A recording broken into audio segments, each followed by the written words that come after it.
ஔவையார், காரைக்கால் அம்மையார், பக்த மீரா, சக்குபாய், ஸ்ரீராமாபாய் என்று பக்தியில் உருகி இறைவனை தங்கள் எதிரில் வரவழைத்த மாதரசிகள் பலரும் இந்த மண்ணில் உண்டு. இவர்களை தாராளமாக பெண் சித்தர்கள் என்று நாம் சொல்லலாம். கடந்த நூற்றாண்டில் வாழ்ந்து மறைந்த ராமகிருஷ்ணரின் மனைவியாக திகழ்ந்த அன்னை சாரதா தேவியும் கூட ஒரு பெண் சித்தராக வாழ்ந்தவர்தான். பல சித்தர் பெருமக்களை சில கற்புக்கரசிகள் அசர வைத்திருக்கிறார்கள். கொங்கணர் என்று ஒரு சித்தர் ஒரு நாள் வள்ளுவரது வீடு நோக்கி நடந்தபடி இருக்கும்போது அவர் மேல் வானில் பறந்தபடி இருந்த ஒரு கொக்கு எச்சமிட்டு விடுகிறது.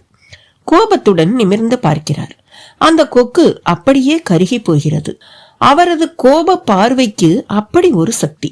அதே கோபத்துடன் வள்ளுவர் வீட்டு வாயிலுக்கு வந்து யாரது உள்ளே என்று குரல் கொடுக்கிறார்.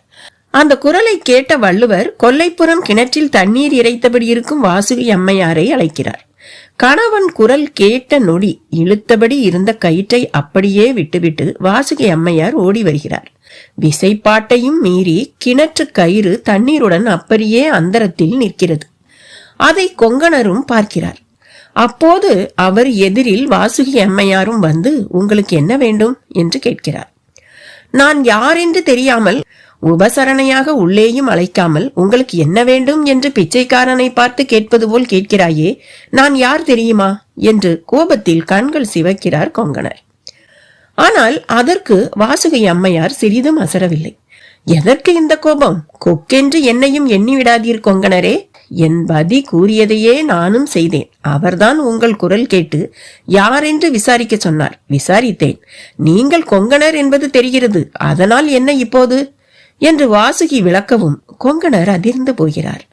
அந்தரத்திலேயே கிணற்று கயிறு நிற்கிறது ஒரு அதிசயம் என்றால், வழியில் தான் கொக்கினை பார்வையால் எரித்ததை வெகு சாதாரணமாக வாசுகி சொன்னது இன்னொரு அதிசயம் அல்லவா?